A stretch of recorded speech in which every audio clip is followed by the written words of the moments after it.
एक चरण नंगा है, केस बिखरे हुए हैं अर्जुन के, और अर्जुन रोए जा रहे हैं। आज अर्जुन जब दोनों भाइयों के पास में आए तो आज अर्जुन ने दोनों भाइयों को प्रणाम भी नहीं किया गया। युधिष्ठिर को बड़ा आश्चर्य हुआ कि हमारे सारे भाई जो मुझसे छोटे मेरे अनुज हैं, मेरा बड़ा सम्मान करते हैं, पर आज ऐसा अर्जुन से क्या हो गया कि ये रोए जा रहा है, मुझे प्रणाम भी नहीं किया है।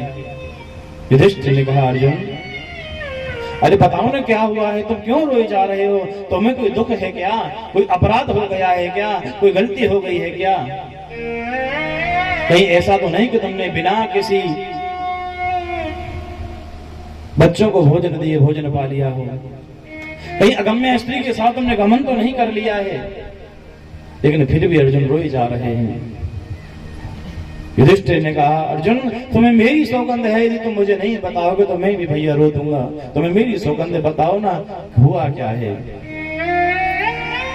आज रोते हुए अर्जुन ने कहा, भैया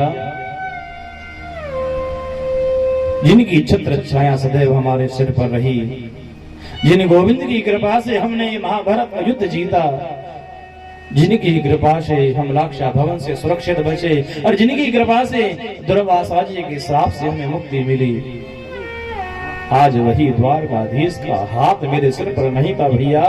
आज मैं युद्ध में भीलों से परास्त हो गया, हार गया। मेरा ये वही गांडीव था, वही मेरे बाण थे, मैं वही अर्जुन था, पर मेरे सिर पर मेरे द्वारकाधीश का हाथ नहीं था, इसलिए आज मुझे पराजय का मुख देखना पड़ा है।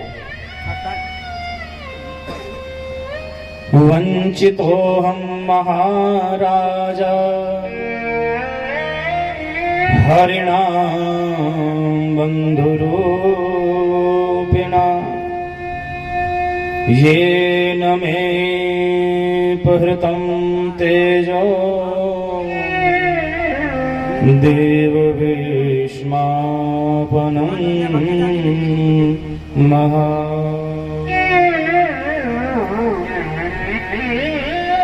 भैया आज वही द्वारकाधीश हमें छोड़कर हमेशा के लिए स्वधाम चले गए। जब ये बात सुनी, आज युधिष्ठिर भीमसेन जोर जोर से रोने लगे। रोने की आवाज सुनकर के नकुल और सहदेव आ गए। उन्होंने जब पूछा और कारण जानकर वो भी जोर से रोने लगे। कुंती मैया ने सुना तो धड़ाम से भूमि पर गिर पड़ी और प्राण त्याग दे कुंती मैया ने, जब मेरा गोविंद ही नहीं रहा तो मैं ही जीवित रहकर क्या करूंगी। द्रौपदी दौड़ी दौड़ी आई। द्रौपदी ने भी सुना कि जिन्होंने कौरवों की सभा में मेरी लाज रखी, मेरा चीर बढ़ाया, आज वही मेरा भाई, आज वही द्वारकाधीश जिन्होंने मुझे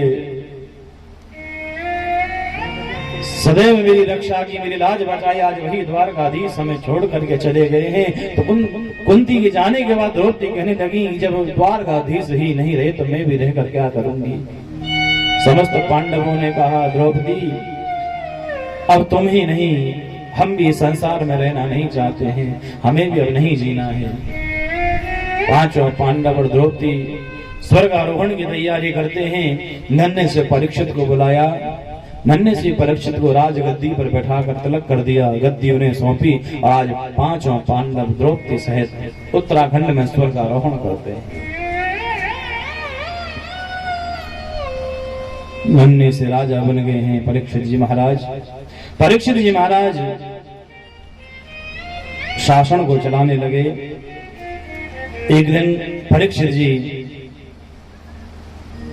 जरासंध के सोने के मुकुट को पहनकर दिग्विजय के लिए निकले हैं, और ये वही सोने का मुकुट था जिसे अर्जुन, भीम और श्री कृष्ण जरासंध को मारने के बाद अपने साथ में ले आए।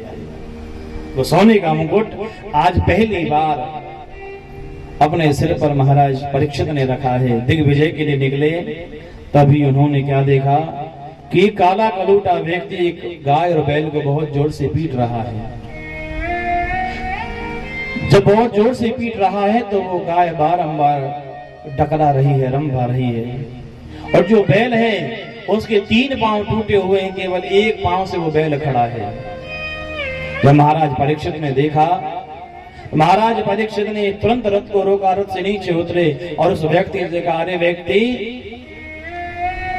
अरे अधम तू कौन है? क्या तुम्हें पता नहीं कि इस भूमि पर इस समय राजा परीक्षित का राज्य है और मेरे राज्य में गौ ब्राह्मण संतों पर अत्याचार ये सहन नहीं होगा। अरे अभी द्वारकाधीश को इस धराधाम से गए हुए ज्यादा समय नहीं हुआ है। तुम ये मत सोचो कि द्वारकाधीश चलेगा तो गायों का रक्षक कोई नहीं है। अरे मैं गायों की रक्षा करूंगा। वो काला कलूटा व्यक्ति हाथ जोड़ करके खड़ा हो गया, कहता महाराज मेरा नाम कली है, मैं कलयुग हूं। और ये जो गाय देख रहे हो ना आप, ये पृथ्वी माता है, और ये जो बैल है वो धर्म है। और इस कलयुग में धर्म के 3 पैर टूट चुके हैं, केवल 1 पैर बचा है कलयुग में। 3 पैर जो टूटे हैं वो हैं तप, पवित्रता और दया। ना तो लोगों में दया रही है, ना शुद्धता पवित्रता रही है, और ना लोगों में तप रहा है। केवल 4था पैर बचा है, वो है सत्य का। लोग कभी कभार थोड़ा बहुत सच जरूर बोल लेते हैं। महाराज परीक्षित ने कहा, बल ठीक है, पर तुम्हें पता नहीं जहां तक मेरा राज्य है उसमें आप रह नहीं सकते हो। मेरे राज्य को छोड़कर कहीं चले जाओ, आराम से रहो। कलयुग ने हाथ जोड़कर के कहा, महाराज मुझे ये बताओ कि आपका राज्य कहाँ नहीं है? सारे भूमंडल पर आपका ही तो राज्य है। पर महाराज ये प्रकृति का नियम है, द्वापर का अंत हो चुका है, कलयुग प्रारंभ होने वाला है, इसलिए मेरा स्वीकार आपको करना ही होगा। इसलिए आप मुझे कोई रहने के लिए कोई सुंदर सी जगह बताओ, मैं वहीं पर रह लूंगा। महाराज परीक्षित ने कहा, ठीक है, मैं तुम्हें एक जगह बताता हूँ, उन जगहों पर जाकर के तुम रहो। बोले ठीक है महाराज, आप मुझे स्थान बताइए। महाराज परीक्षित ने कहा कि जाओ, ये मेरी आज्ञा है। द्योतम पानम श्रियासुनः यत्र धर्मश्चतुर्विधा, कि मैं तुम्हें रहने के लिए 4 कमरे 4 जगह देता हूं, तुम रहो। एक तो जहां लोग जुआ खेल रहे हो वहां तुम रहो, द्यूतम। दूसरा कि जहां लोग मदिरा पान कर रहे हो, व्यसन कर रहे हो, वहां तुम रहो। तीसरा जहां स्त्री संग होता हो या देह व्यापार होता हो, जहां वैश्याल्य हो, वहां तुम रहो। और चौथा स्थान दिया जहां पर हिंसा हो रही हो, किसी का वध हो रहा हो, किसी के गर्दन काटी जा रही हो, वहां तुम रहो। कली ने कहा, महाराज ऐसा काला कलूटा में और ऐसे तुमने मुझे बुरे बुरे कमरे बता दिए। अरे मेरे रंग रूप पर मत जाओ, महाराज ये कृपा करो। मान लो ठीक है, मैं तो रह लूंगा, पर कदाचित घर में कोई रिश्तेदार आ जाए, उसे कहां रखूंगा? भाई रिश्तेदार के लिए तो अच्छी जगह होनी चाहिए। महाराज परीक्षित ने कहा, ठीक है, मैं तुम्हें एक जगह और बताऊंगा, और तुम अपने अंदर कोई गुण तो बताओ, तुम्हारी विशेषता क्या है? कली ने कहा, महाराज वैसे तो मेरे अंदर कोई गुण नहीं है, पर एक छोटा सा गुण है कि जो फल अन्य युगों में तपस्या से नहीं मिलता है, दान से नहीं मिलता है, भक्ति से नहीं मिलता है, वही फल इस कलयुग में कलौ केशव कीर्तनाद, कलयुग केवल नाम आधारा, सुमिर सुमिर नर उतरहु पारा। इस कलयुग में भगवान का संकीर्तन करने से वही फल मिल जाता है। बस इसी बात पर रीझ गए महाराज परीक्षित। महाराज परीक्षित ने कहा कि तुम्हारे अंदर गुण बहुत अच्छा है, इसलिए तुम्हें एक कमरा अच्छा देता हूं, तुम स्वर्ण में रहो, सोने में रहो। इसलिए सोने में कलयुग का वास है। जो सोना आप पहनते हो ना, उसमें कलयुग का वास है। इसका मतलब सोना नहीं पहनना चाहिए, यही हुआ ना? हाँ। अब ये मत सोचना आपको टेंशन बढ़ गई, व्यास जी कहेंगे सोना उतार उतार के दान में चढ़ा दे।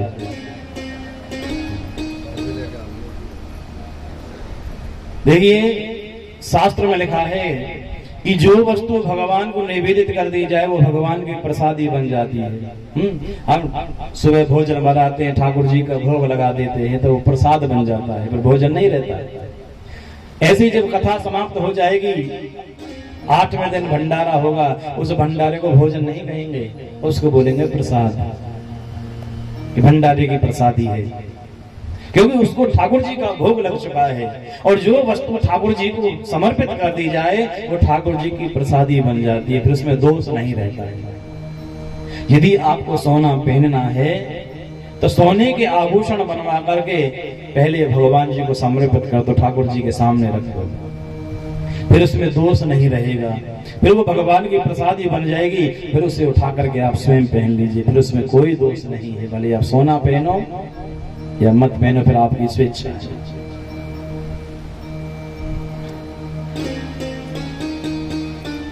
कली ने देखा कि उसी समय महाराज परीक्षित ने सोने का मुकुट पहना हुआ था। अब तो कली उस स्वर्ण के मुकुट में महाराज परीक्षित के सिर पर बैठ गया।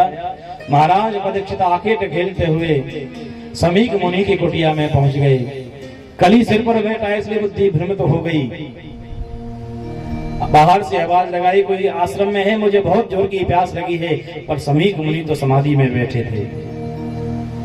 आश्रम में सीधे प्रवेश कर गए महाराज परीक्षित। ना चरण पादुका उतारी, ना धनुष बाण रखे, ना मुकुट उतारा।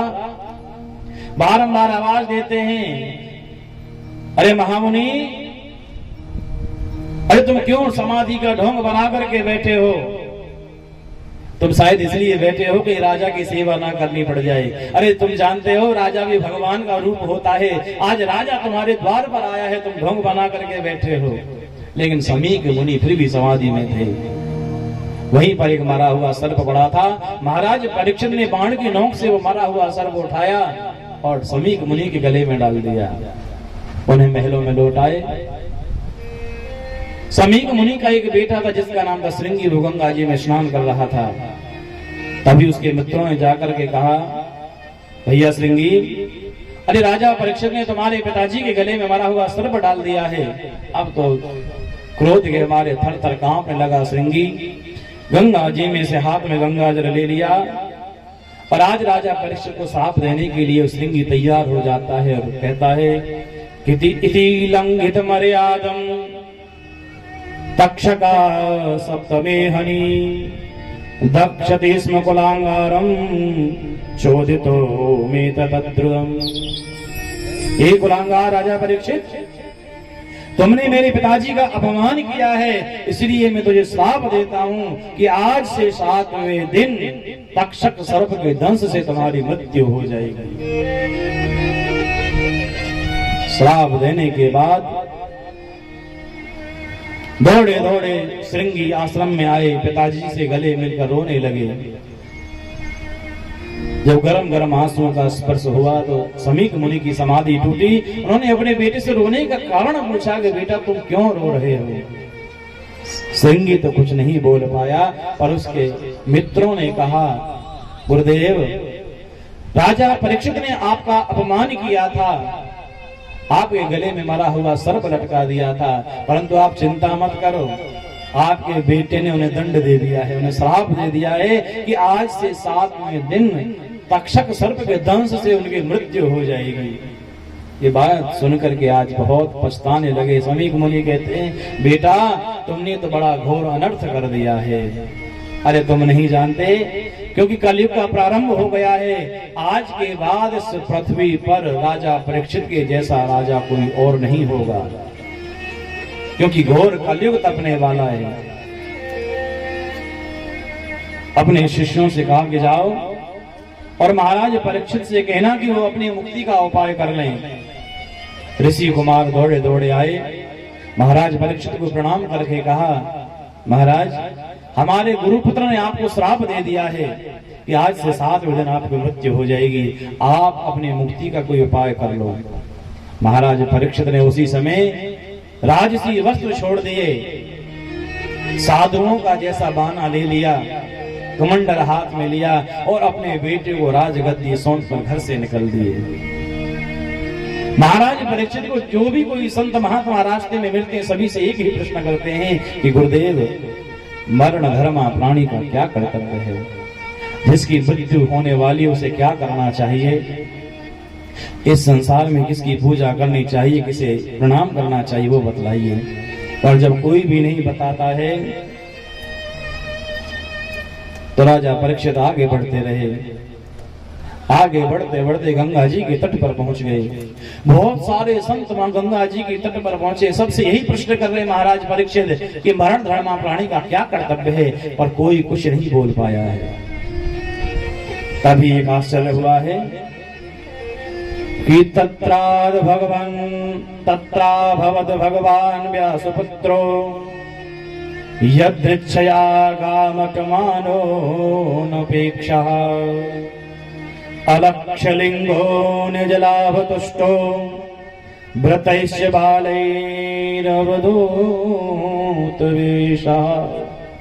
आज राजा परीक्षित के मनोरथ को पूर्ण करने के लिए व्यासपुत्र के रूप में श्री सुखदेव भगवान प्रकट हुए हैं। बोलिए सुखदेव भगवान की जय। 16 वर्ष की अवस्था है सुखदेव भगवान की। शरीर पर कोई भी वस्त्र नहीं है, केवल वस्त्र के नाम पर लंगोटी लगाई है, गोपीन धारण की हुई है, घुंघराले बाल हैं, लंबी लंबी भुजाएं हैं, और आज अपने ही भगवान में मग्न अपनी मस्ती में आगे बढ़ते जा रहे हैं श्री सुखदेव भगवान। मुझे मेरी मस्ती कहाँ लेके आई, कहाँ लेके आई। मुझे मेरी मस्ती कहाँ लेके आई, कहाँ लेके आई। मुझे मेरी मस्ती मस्ती कहाँ लेके आई। जहाँ मेरे अपने, जहाँ मेरे अपने सिवा कुछ नहीं। मुझे मेरी मस्ती कहाँ लेके आई, कहाँ लेके आई।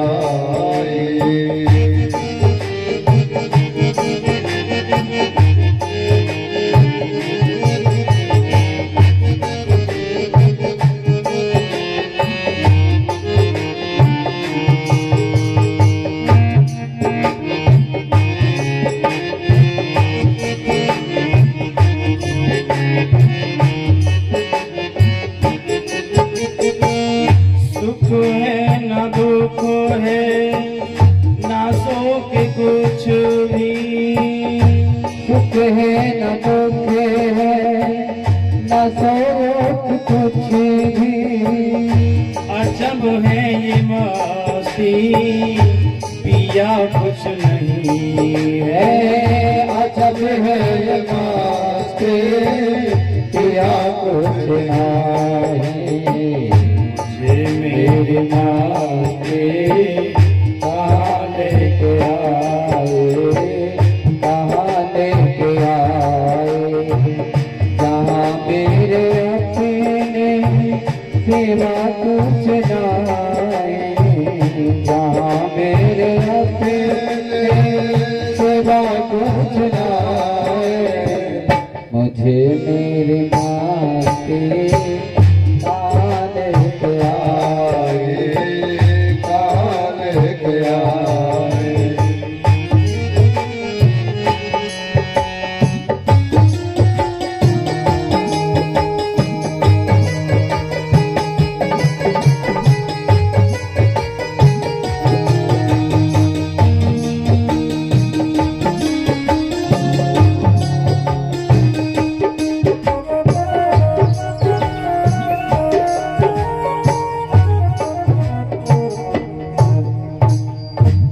बोलिए सुखदेव भगवान की जय।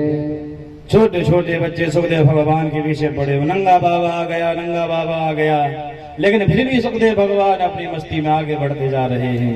और जैसे ही संत मंडली के पास में पहुंचे, सुखदेव भगवान को देख करके सारे संत उनके स्वागत के लिए खड़े हो गए हैं।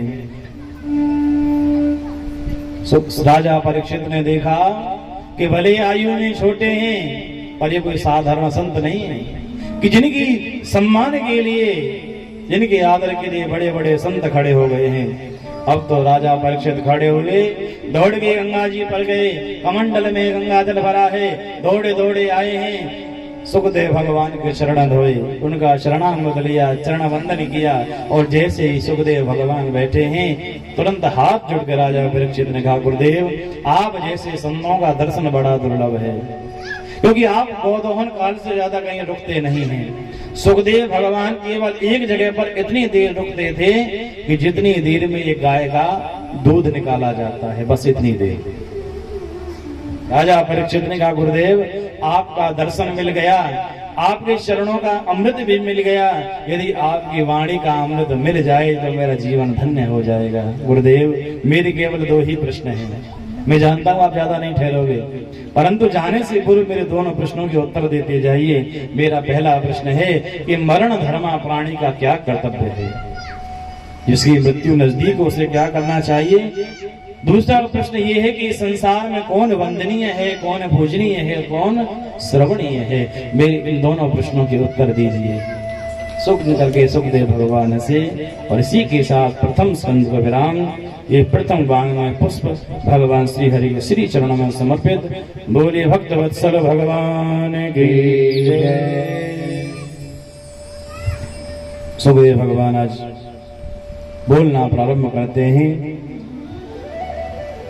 सुखदेव भगवान कहते हैं कि वरीयादेश ते प्रश्न कृतो लोकहितं नृप आत्मवित्त संवतः पुंसां श्रोतव्यादिषु यः परा।